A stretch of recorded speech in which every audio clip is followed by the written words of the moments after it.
जैन साथियों में आप सभी का दोस्त नितिन शर्मा कोडरा टाइम्स के लिए। और जिस प्रकार से आप सभी को पता होगा, कोडरा टाइम्स लगातार ग्राउंड जीरो पे जाके जन समस्या लगातार दिखाता रहता है। वहीं अगर मैं बात करूं, लालढंग चिल्लरखाल मुद्दा इस टाइम उत्तराखंड की राजनीति में बहुत ज़्यादा गरमाया हुआ है।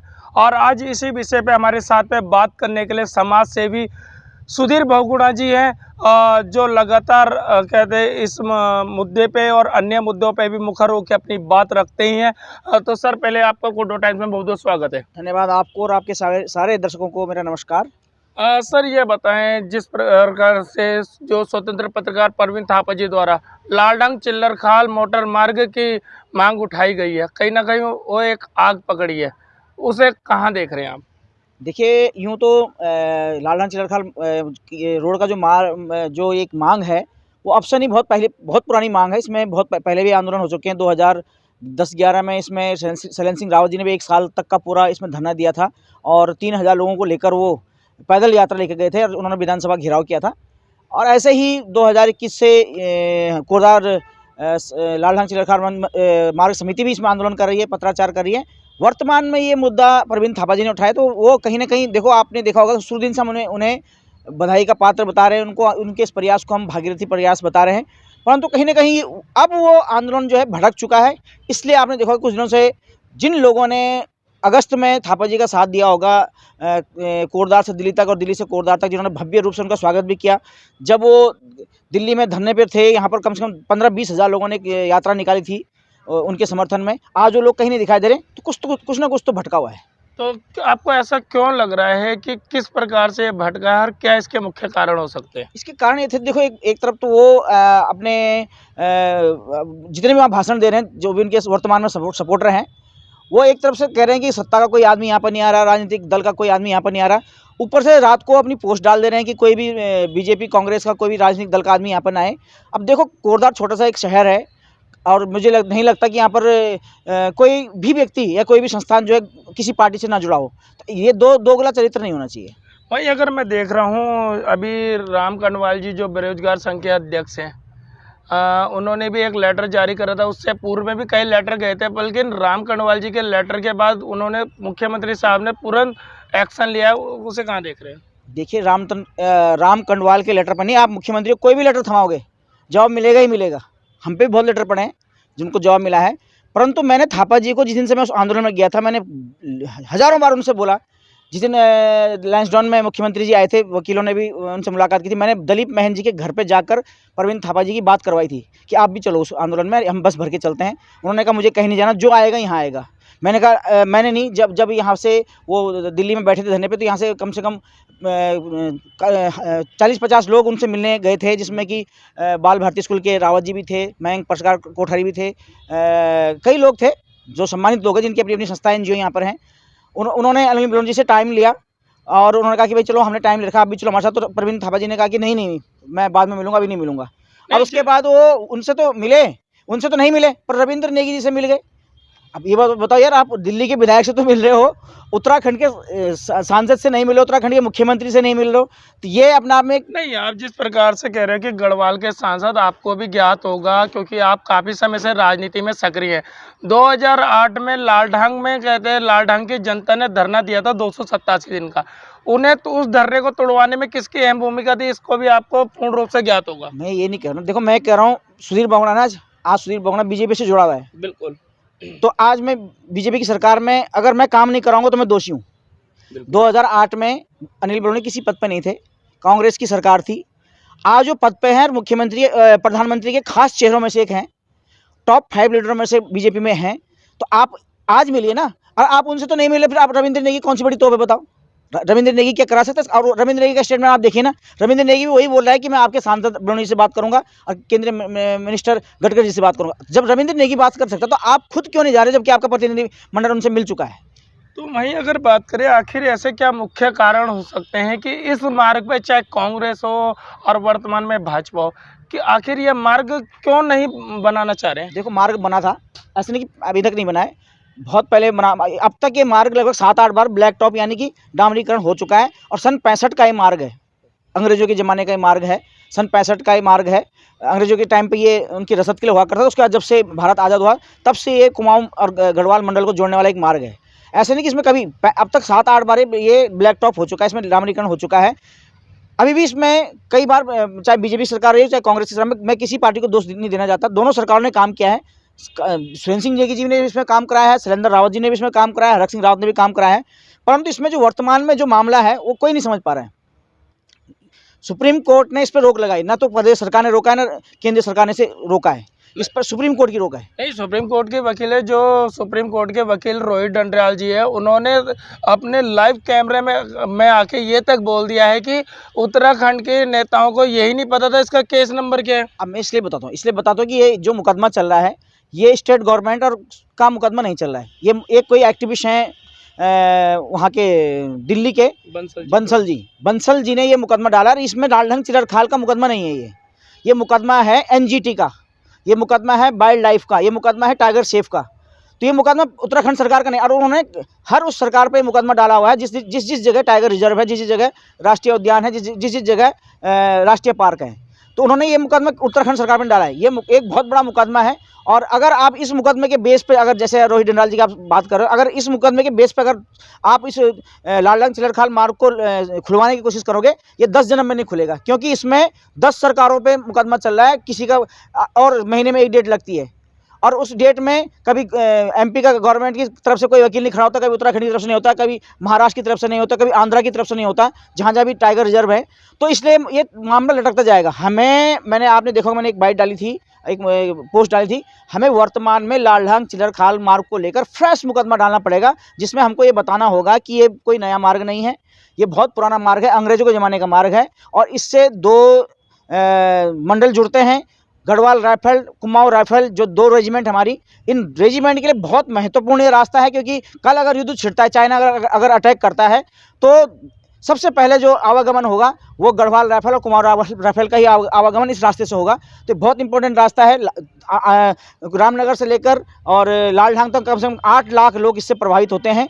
और कहीं ना कहीं इसमें वाइल्ड लाइफ एक्ट के तहत, क्योंकि मैं इसमें नहीं कहता, देखो इसमें हरक सिंह जी के टाइम पे इसमें सर्वे हुआ था, 2 करोड़ रुपये सर्वे में, इसमें वाइल्ड एक्ट के तहत इसमें सर्वे हुआ था, ट्रैप कैमरे लगे थे, उन्होंने अपनी रिपोर्ट दी थी। उस रिपोर्ट में जो मुकदमा भी चल रहा है, इस मुकदमे के तहत एक जो सर्वे हुआ था उसमें एलिवेटेड सड़क बनाने का एक प्रस्ताव बनाया गया था, जिसमें कि हर जगह जहाँ जहाँ पर शेर की एक्टिविटीज़ है, जहाँ जहाँ हाथी की है, जहाँ जहाँ हिरन की है, जहाँ जहाँ जो भी वाइल्ड एक्ट है, उस वाइल्ड हैं, उनको देख के जो भी सर्वे हुआ था उस पर एक प्रस्ताव बना था। और 2200 करोड़ का वो प्रस्ताव बना, 2200 करोड़ की एलिवेटेड सड़क का प्रस्ताव बना।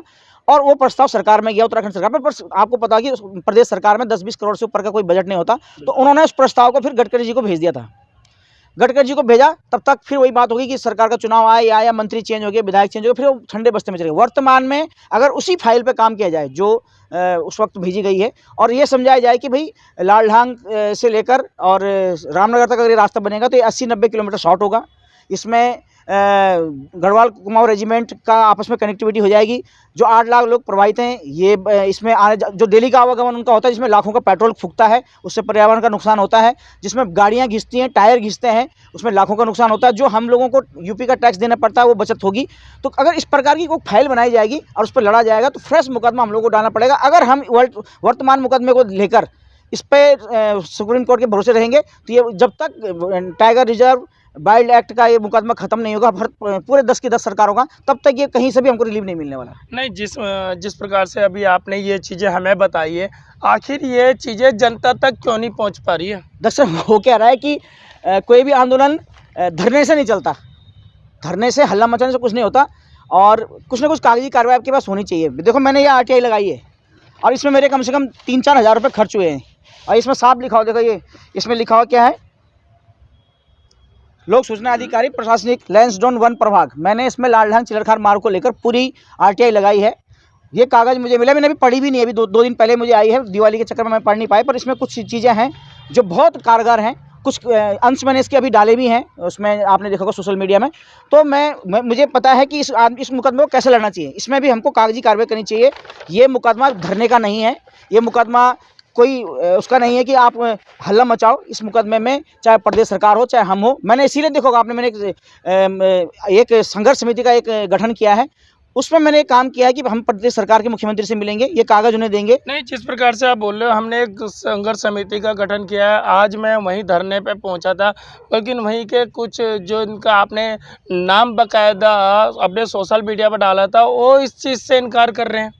क्या कहें, मैं कह रहा हूँ ना, देखो, आप टिहरी डैम का आंदोलन उठा लीजिए, आप उत्तराखंड राज्य आंदोलन उठा लीजिए, आप कोई भी आंदोलन उठा लीजिए, आप चाहे अन्ना हजारे का आंदोलन उठा लीजिए, अन्ना हजारे से टिहरी आंदोलन डैम से बड़ा कोई आंदोलन नहीं हो सकता, या उत्तराखंड राज्य बड़ा से कोई आंदोलन।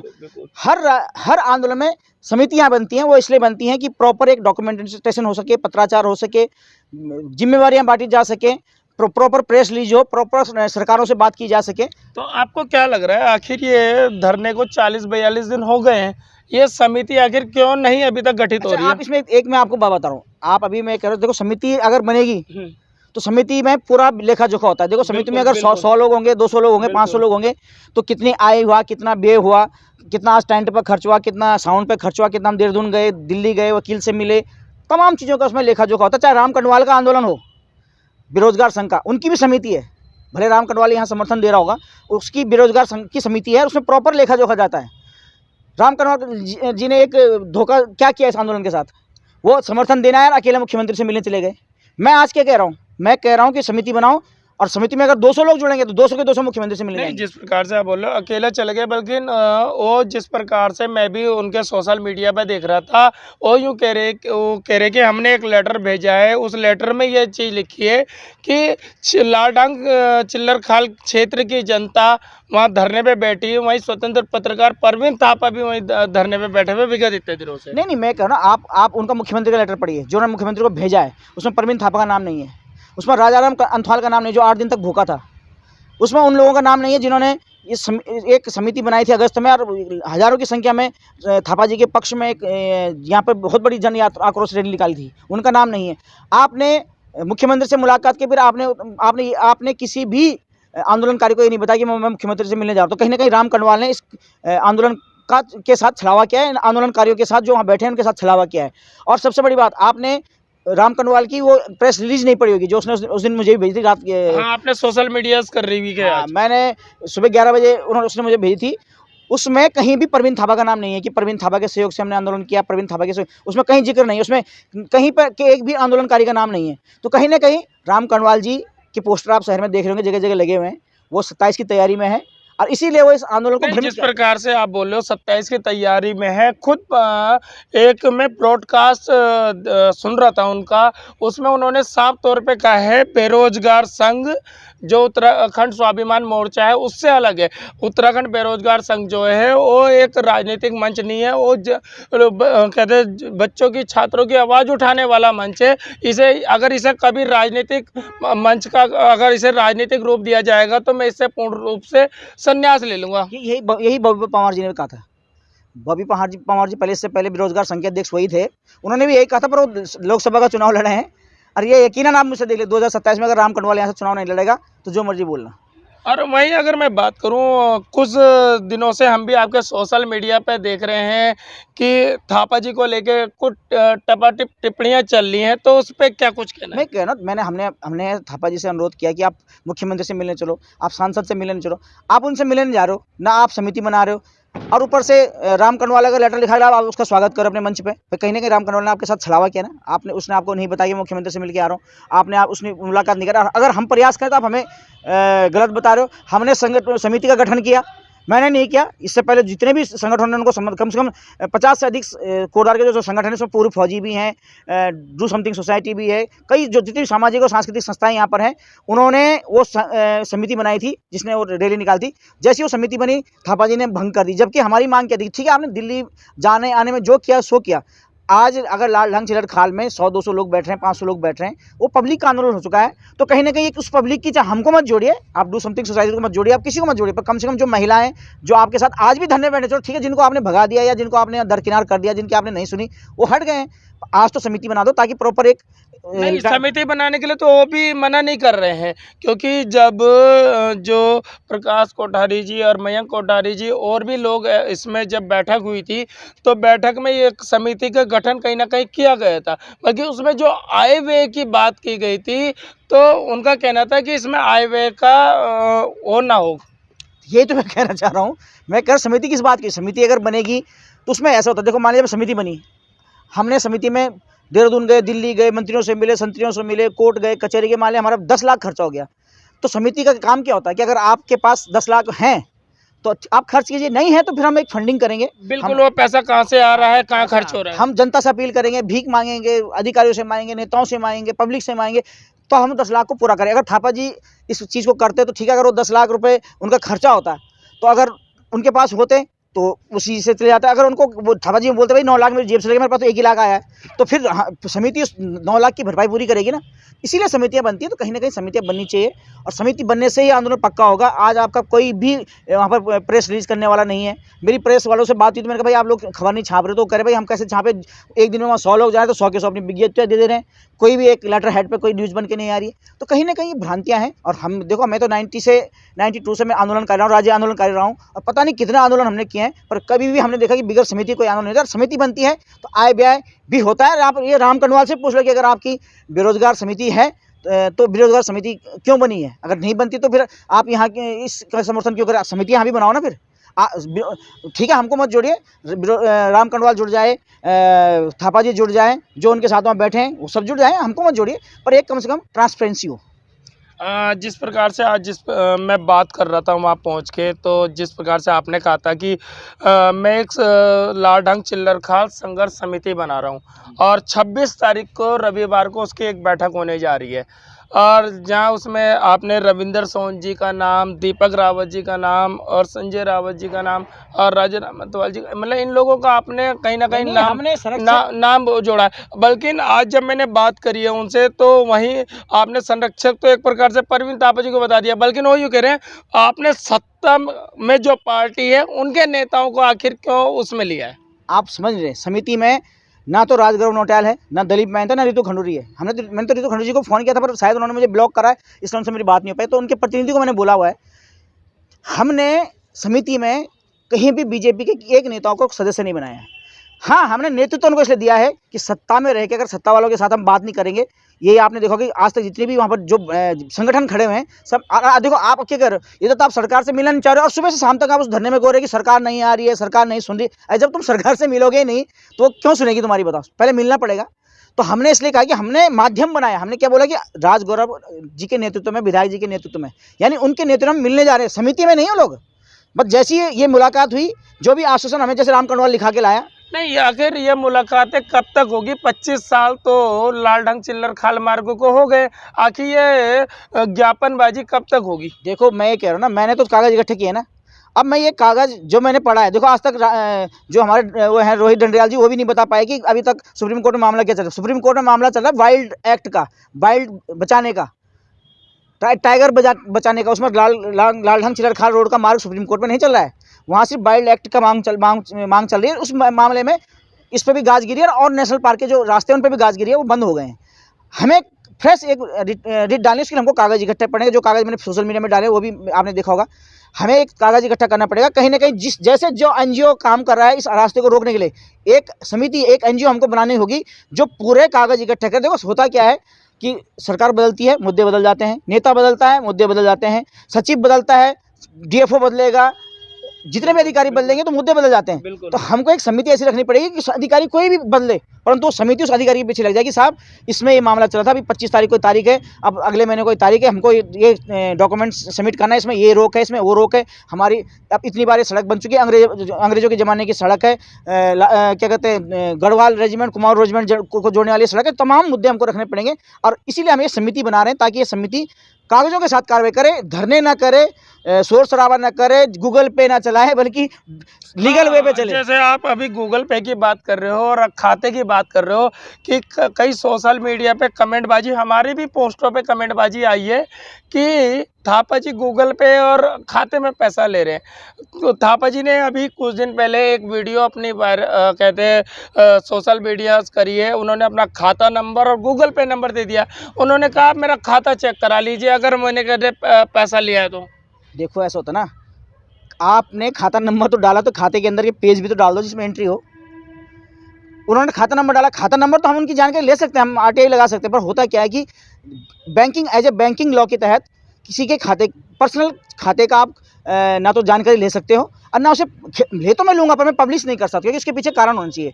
तो मैं कह रहा हूँ अगर आप कह रहे मैं स्वच्छ हूँ, मैंने आज तक कोई पैसा नहीं लिया है, तो आप जितना बाहर का पन्ना डालो उतना अंदर का पन्ना भी डाल दो ना, कि साहब ये 1 साल की एंट्री है मेरी, जब से मैंने ये आंदोलन, हम नहीं कह रहा आपने बद्रीनाथ गए, आप प्रयागराज गए, हमें उससे कोई मतलब नहीं, पर अगर आपने जिस दिन से ये वाला आंदोलन शुरू किया है, और इसमें भी हम कह रहे हैं कि दिल्ली आने जाने का छोड़ दिए, पर जब से आप कोटद्वार में बैठे हो तब से अब तक का हिसाब तो कर दो, क्योंकि ऐसा होता है ना, ठीक है अगर आज वो समिति बनाए तो ये इल्ज़ाम समिति पे लगते हैं, समिति बदनाम होती, पर आज उन्होंने क्या गलती करी कि वो जहाँ पर आईबीआई की बात आ रही है, कोर्स की बात आ रही है, करे मैं इस समिति से नहीं जुड़ूंगा। हाँ, अगर समिति ऐसे बन रही है कि ठीक है थापा जी आप संरक्षक है, आप चलाते रहो, हम आपके साथ खड़े, तो वो तैयार है, पर जहाँ पर कोर्स की बात आ रही है वो मना कर दें, तो ये डर क्यों है थापा जी को, इसे क्लियर करना चाहिए। नंबर दूसरी बात, हमें पता है ना कि MKBN ने, ABN ने चेक दिया है, वो चेक की बात उन्होंने अभी तक नहीं करी, कितने का चेक दिया है।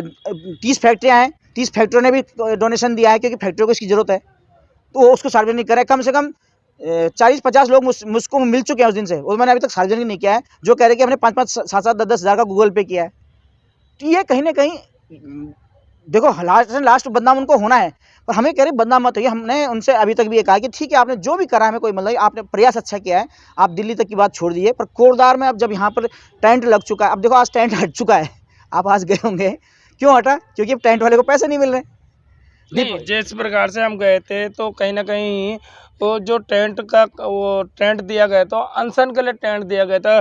3 दिन पहले 3 दिन का जो भूख हड़ताल की थी वो संजय रावत जी ने और थापा जी ने की थी।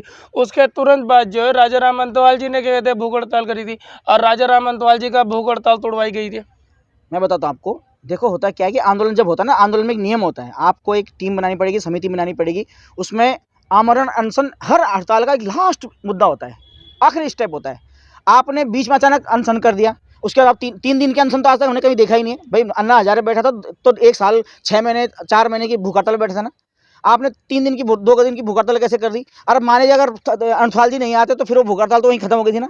आज उस भूख हड़ताल क्यों नहीं है, आपको एक समिति बनानी चाहिए थी, उस समिति में आपको कम से कम 10-20 लोग जोड़ने चाहिए थे कि भाई ठीक है 4-4 5-5 दिन की भूख हड़ताल सब करेंगे, और ये रोटेट होता रहेगा, चाहे 1 साल लगे चाहे 2 साल लगे, जिस दिन तक चिलरखाल मार्ग नहीं बनेगा या कंडी रोड रामनगर से देहरादून तक नहीं बनेगी उस दिन तक हमें हड़ताल करेंगे, और आपको रोटेट करना चाहिए था।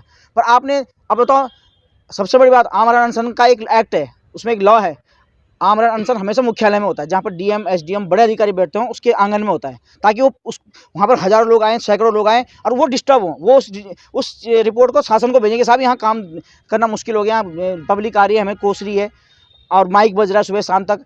तो आमरण अनशन हमेशा मुख्यालय पे होता है, चाहे SDM के यहाँ करो चाहे DM के यहाँ करो, जिस प्रकार से कहते वकीलों ने दिया था, जैसे वकीलों ने दिया था।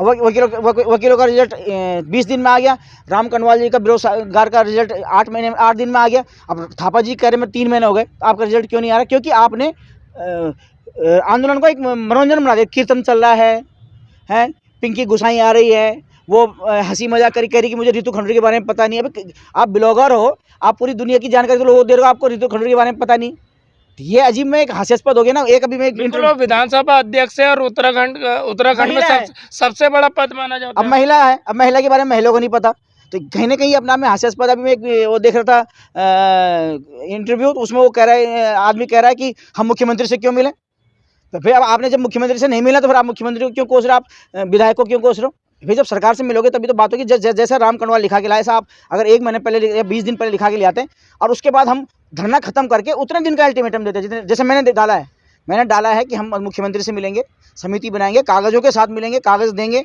उनको बोलेंगे इस पर कार्रवाई की जाए, इसकी निगरानी हमारी समिति करेगी, ठीक है। अगर आप वकील करो तो ठीक है, नहीं तो इस वकील को भी हम करेंगे, चाहे 10-20 लाख रुपए खर्चा करना पड़े, उसके लिए हमें फंडिंग इकट्ठा करने पड़े, क्योंकि रास्ते की जरूरत हमको है, हम खर्च करेंगे। अगर आप इसको 6 महीने के अंदर नहीं करेंगे तो 6 महीने के बाद हम विधानसभा के आगे और मुख्यमंत्री आवास के आगे परमानेंट धरना देंगे। हमने आज की जो समिति बनी है उस समिति में लिखा हुआ है। जिस प्रकार से आप बोले समिति बनी है और समिति का आपका गठन होने जा रहा है, अगर परवीन थापा जी और जो रविंदर सोन जी पूर्व सैनिक है और जो अन्य पूर्व सैनिक है, वो लोग अगर आपके साथ नहीं जुड़ते हैं तो ये समिति आपका इसी प्रकार से चलेगी? हमारी समिति है, देखो हमने समिति बनानी है ना, हमने काम करना है।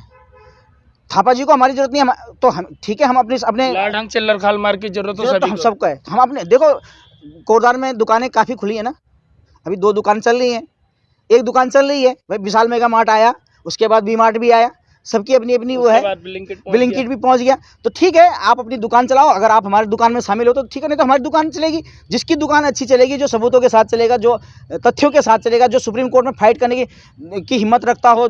मैं अपना गूगल पे कभी जारी नहीं करूँगा। अगर मैं समिति बनाऊंगा तो गूगल पे समिति का अलग से बनेगा। फिर नहीं, वो तो खाता खोलेगा समिति के नाम से, तो फिर समिति है उसमें करेगी। एक एक आई भी होगा कि आज कितनी चाय आई, आज हम देहरादून मुख्यमंत्री से मिलने गए तो कितना खर्चा आया, कल हम सांसद जी से मिलने दिल्ली जाते हैं, हो सकता है हम सांसद जी से बोलें कि आप हमारी मुलाकात गडकरी जी से और प्रधानमंत्री जी से कराओ, उसमें कितना खर्चा आता है उसका हिसाब वहाँ होगा। हम पे होंगे तो हम खर्च करेंगे, नहीं होंगे तो हम पब्लिक से मांगेंगे। 2 गाड़ी जाएँ, 10 गाड़ी जाएँ, उन गाड़ियों की व्यवस्था हम करेंगे। और एक हमने और चीज़ बोला है, हम जहाँ भी मिलने जाएंगे हम किसी भी कार में नहीं जाएंगे, बसें जाएंगी हमारी बस। अगर हम परसों मुख्यमंत्री से मिलने जा रहे हैं अगले हफ्ते में, तो हमारी 2 गाड़ी जाएँ, 3 गाड़ी जाएँ, 40, 50, 100 लोग जो भी जाएंगे बसों में जाएंगे, ताकि उसमें एक पर्टिकुलर एक मैसेज जाए कि हाँ बसें जा रही हैं और आंदोलन की बसें जा रही हैं। ऐसे नहीं कि कोई जिप्सी में जा रहा है, कोई फॉर्च्यूनर में जा रहा है, कोई कार में जा रहा है, ये नहीं रहेगा हमारा। हम जाएंगे तो विधिवत एक जो आंदोलन का तरीका होता है उसके तहत जाएंगे। तो मैं जहाँ तक देख रहा हूँ, जो आपने ये लालढंग चिल्लरखाल मार्ग पे ये आरटीआई लगा के ये कागज इकट्ठा करा है, तो क्या आने वाले समय में सुधीर बहुगुणा एक बम फोड़ने वाला है? बम फूट चुका है, वो तो मैंने परसों डाल दिया है, दिवाली से एक दिन पहले। वो मैंने हल्के पेपर डाले, क्योंकि देखो इतने पेपर अपलोड नहीं हो सकते। तो अभी इसमें ये भी है, इसमें मैंने सुप्रीम कोर्ट के अलग से लेटर निकाले हुए हैं, जो सुप्रीम कोर्ट में मामला चल रहा है, जिसमें कि 63वीं मीटिंग जो हुई थी बाइल्ड एक्ट की, उसमें जो बाइल्ड एक्ट ने सुप्रीम कोर्ट में एफिडेविट देके अपने उस परमिशन को कैंसिल किया, जिसके तहत रख सिंह जी के वक्त में 2021 में सड़क बन रही थी, वो लेटर भी उसमें है। तो कहीं ना कहीं तमाम चीज़ें हैं उसमें। तो हम तथ्यों के साथ, देखो मेरा मकसद हल्ला मचाना नहीं है। मेरा मकसद है कि देखो, अगर ये सरकार का मामला होता तो धरने से काम चल जाता, अगर सरकार का मामला होता तो रैली से काम चल जाता, परंतु यह कोर्ट का मामला, कोर्ट का मामला कागज से चलेगा, सबूतों से चलेगा, सबूतों से ही जीतना पड़ेगा। कोर्ट सबूतों पर चलती है, आंदोलन से नहीं चलती। तो ये थे हमारे साथ में समाज सेवी सुधीर बहुगुणा जी, और देखते हैं आगे किस प्रकार का ये विस्फोट अपने सोशल मीडिया पे करते हैं। आगे भी हम इनके साथ जुड़ेंगे। तब तक के लिए आप कोटद्वार टाइम्स के साथ बने रहिए। मैं नितिन शर्मा, कोटद्वार।